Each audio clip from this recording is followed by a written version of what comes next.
Olá, sejam bem-vindos a mais um vídeo aqui do canal do Block Trends. Hoje é sexta-feira, então é vídeo educacional aqui no canal. A gente tem uma programação que a gente vem seguindo aí de vídeos educacionais nas sextas-feiras, vídeos de análises na segunda e vários outros conteúdos que a gente tem aqui no canal. Hoje eu queria trazer um vídeo mais educacional com base nas 5 principais críticas abordadas pelo Bitcoin, que são propagadas em relação ao Bitcoin. E aqui a gente vai quebrar essas 5 críticas uma por uma, argumentando do porquê elas são falaciosas, né? Elas são falácias e não são verdades no que diz respeito ao Bitcoin. Hoje é um dia muito especial para todos da comunidade Bitcoin, porque hoje eu estou gravando aqui no dia 19 de abril e é o dia onde o halving do Bitcoin vai acontecer aqui nas próximas horas, inclusive também uma das críticas diz respeito ao halving, e é por isso que eu resolvi trazer aqui 5 críticas principais em relação ao Bitcoin e por que elas são falsas, tá?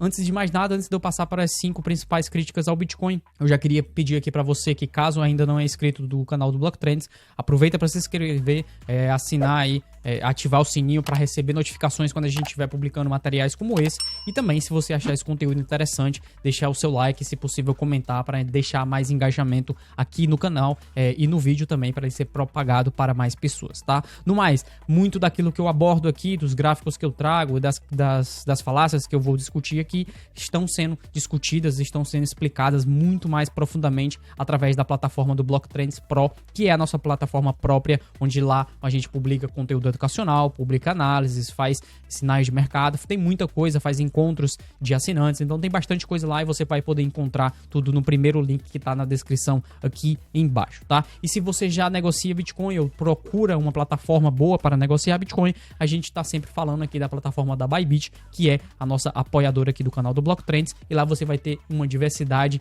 de materiais e funcionalidades, ferramentas para negociar Bitcoin e criptoativos, tá? Mas, sem mais delongas, eu já queria endereçar aqui 5 principais críticas que eu acredito que sejam muito faladas e são muito abordadas, tanto no mercado tradicional, por pessoas que já investem no mercado tradicional, e também por pessoas que não têm conhecimento algum sobre investimento, mas que eventualmente se deparam com algumas dessas afirmações e acabam fazendo com que essas afirmações trazem ou afastam essas pessoas para longe do Bitcoin, justamente por acreditarem que essas afirmações são verdadeiras, tá? E é por isso que a gente vai quebrar essas 5 principais, e a primeira já diz respeito à volatilidade do Bitcoin. É muito falado de que o Bitcoin é muito volátil e por isso não pode ser uma reserva de valor, tá? E essa é muito fácil de quebrar, até mesmo basta um gráfico para evidenciar que essa afirmação de acreditar que o Bitcoin é muito volátil para ser uma reserva de valor,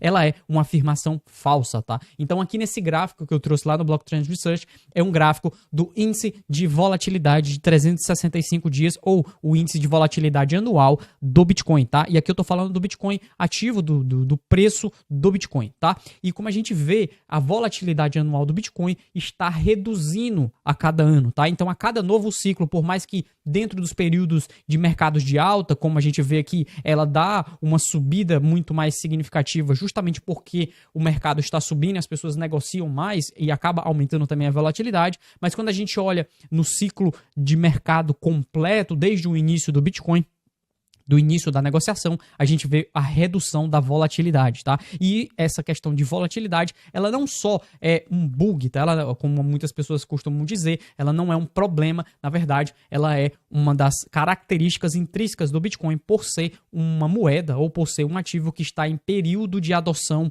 global, tá? Então, uma moeda dentro desse processo de se tornar uma moeda global, uma moeda de utilização global, ela vai passando por várias fases, e uma das fases é essa fase da especulação, é essa fase também da alta movimentação, e isso acaba fazendo com que a volatilidade de curto prazo acabe também sendo maior nos primeiros momentos e depois tende a diminuir com base no tamanho do mercado.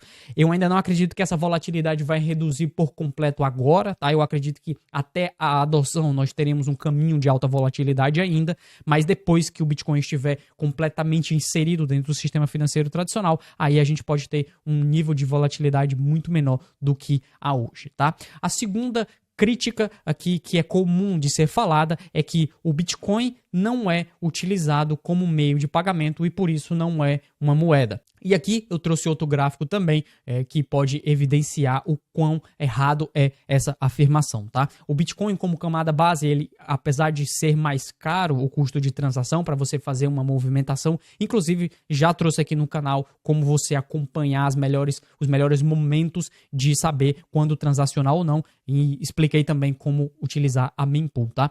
Para ver isso, da questão das taxas. Só que eu tenho outro gráfico aqui também, esse gráfico mostra o crescimento estimado das transações totais roteadas na Lightning Network, que é uma segunda camada do Bitcoin e é um protocolo de pagamentos construído na rede do Bitcoin, tá? Nós também temos um vídeo aqui no canal onde eu explico as segundas camadas do Bitcoin e você pode buscar aqui nos vídeos educacionais e ver que essa camada de transação monetária que foi desenvolvida em cima da rede do Bitcoin, chamada Lightning Network, ela tem crescido exponencialmente desde o seu início, tá? Então a gente tinha aqui em agosto de 2021 cerca de 503 mil transações sendo efetuadas, roteadas na Lightning Network, e depois a gente passou para 6,5 milhões de transações sendo negociadas, sendo executadas, sendo roteadas na rede Lightning em agosto de 2023. Vai ser interessante ver em agosto agora deste ano de 2024 o quanto foi esse crescimento também, só que só de 2021 para 2023 a gente teve um aumento de 1.212% na quantidade da utilização da rede Lightning, tá? Isso é para mostrar que, de fato, a rede Lightning está sendo utilizada, está sendo adotada e junto dela também tem outras soluções de escalabilidade, outras ferramentas que podem ser utilizadas como Liquid Network, RGB, tem várias outras coisas que estão sendo construídas na rede do Bitcoin que planejam aumentar esse nível de escalabilidade e utilização como meio de pagamento, tá? Inclusive, a rede Lightning é uma das principais formas de você pagar coisas na internet, pagar coisas também em vias físicas quando se fala em Bitcoin, tá? Inclusive, aqui no Blocktrends, nós aceitamos o Bitcoin como meio de pagamento e você pode pagar a plataforma do Blocktrends Pro, que está no primeiro link da descrição, em Bitcoin, tanto on-chain, né, pela camada base, quanto através da rede Lightning também, tá? Então vamos lá para a terceira maior crítica, a terceira maior falácia sobre o Bitcoin.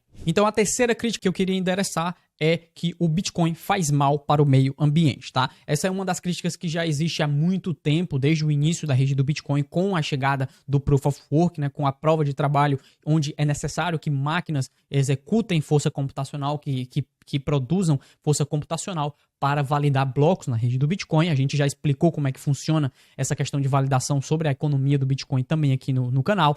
E um dos cursos, inclusive, que nós temos na plataforma Pro é essa questão da sustentabilidade do Bitcoin, tá? Onde a gente explica minuciosamente como é que funciona o sistema de mineração, como é que funciona a questão do custo energético. Só que se a gente pegar somente dois fatores, tá? O primeiro, fontes energéticas da mineração de Bitcoin em relação com a eletricidade global, tá? E também o consumo de energia total da mineração de Bitcoin versus também o sistema financeiro tradicional. Então, no que diz respeito às fontes de energia de mineração de Bitcoin em relação às fontes de energia de eletricidade tradicional, a gente vê que o Bitcoin tem mais da metade aqui, pelo menos até 2023, provavelmente agora em 2024 isso seja ainda maior, mas tem mais da metade do seu consumo de fonte energética vindo de fontes energéticas renováveis, tá? Seja através de vento, seja através de solar, seja através de hidroelétricas, né? Da água.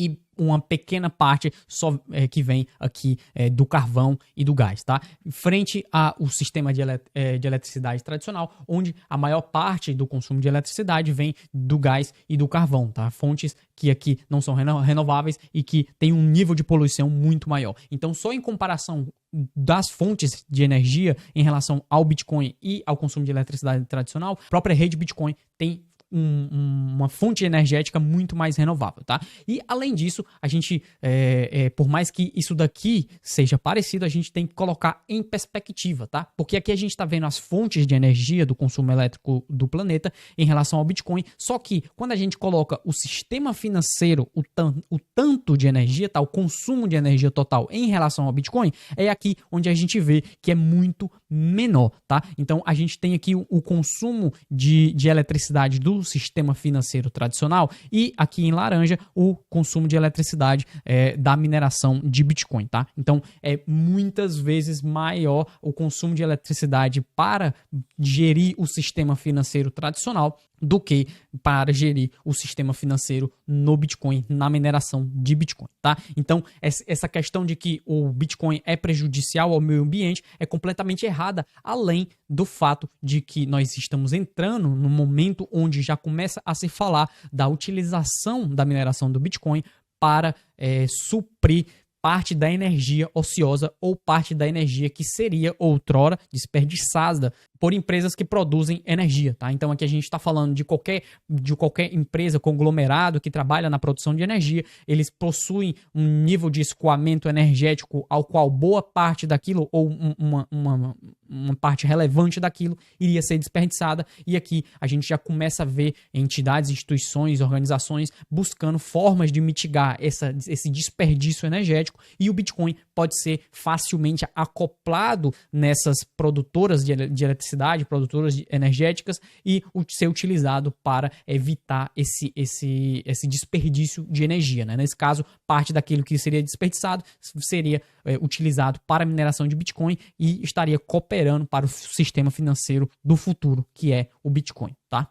A quarta maior crítica, que é muito falada, diz respeito a que pode vir a existir um outro Bitcoin ou um Bitcoin melhor, tá? Aqui vale falar duas coisas. A primeira é que, de fato, isso não tem se mostrado verdade, e aqui eu tenho a dominância do Bitcoin frente ao Ethereum, que em determinado momento, hoje já não mais, mas em determinado momento foi muito falado como sendo o assassino, entre aspas, do Bitcoin, né? Seria aquilo que substituiria o Bitcoin como a gente conhece hoje. Entretanto, a gente tinha, logo no surgimento dessas novas redes, a dominância do Bitcoin já chegou a ficar aqui abaixo de 40%, só que desde então ela vem crescendo ao longo do tempo novamente, tá? Então, mesmo com a entrada de outros ativos, o Bitcoin continuou crescendo, continua agora recuperando a sua dominância frente a outros ativos, mostrando que o Bitcoin continua sendo um ativo completamente diferente daquilo que existe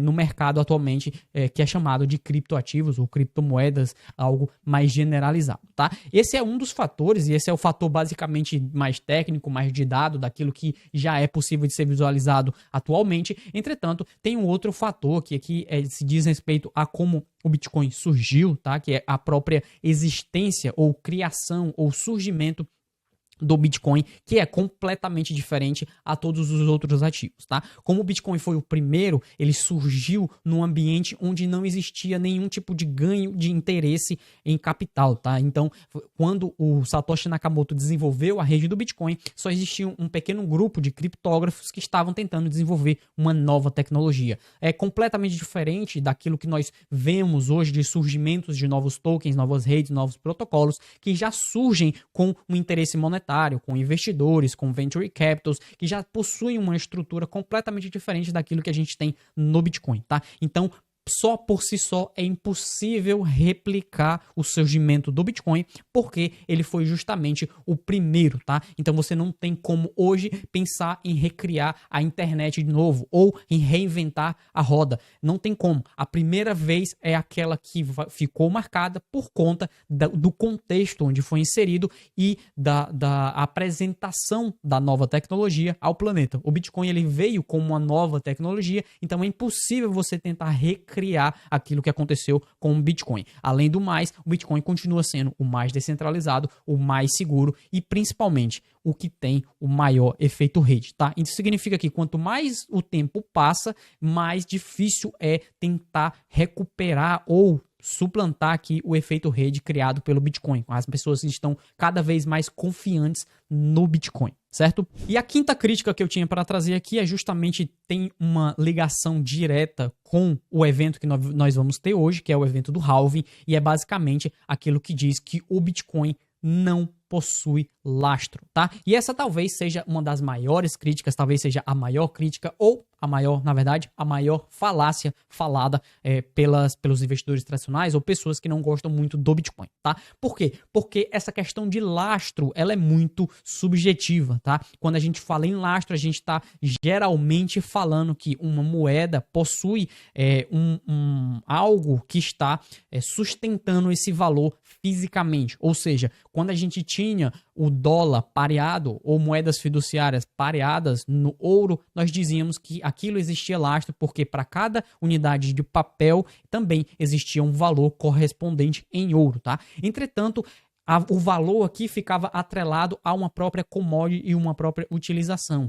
Aqui nós estamos falando de uma rede monetária que funciona na internet, tá? Então, uma das principais coisas, um dos principais lastros é o próprio funcionamento dessa rede e o efeito rede, nesse caso que eu tinha falado anteriormente, que ela criou, tá? E quando a gente está falando em próprio funcionamento, é aqui que entra a questão da dinâmica de política monetária programada do Bitcoin, tá? Por quê? Porque a gente sabe que o Bitcoin é um bem escasso completamente, ele atingiu o nível de escassez absoluta, ou seja, em determinado momento vai atingir um limite de unidades de 21 milhões de Bitcoins e depois não poderá mais ter novos Bitcoins, tá? Isso aí faz com que nós tenhamos uma política monetária programada desde o início da rede, algo completamente diferente do que existia no sistema financeiro tradicional. E não só isso, tá? Se fosse só isso daqui, não teria valor, não faz sentido só uma coisa que tem 21 milhões de unidades ser escassa e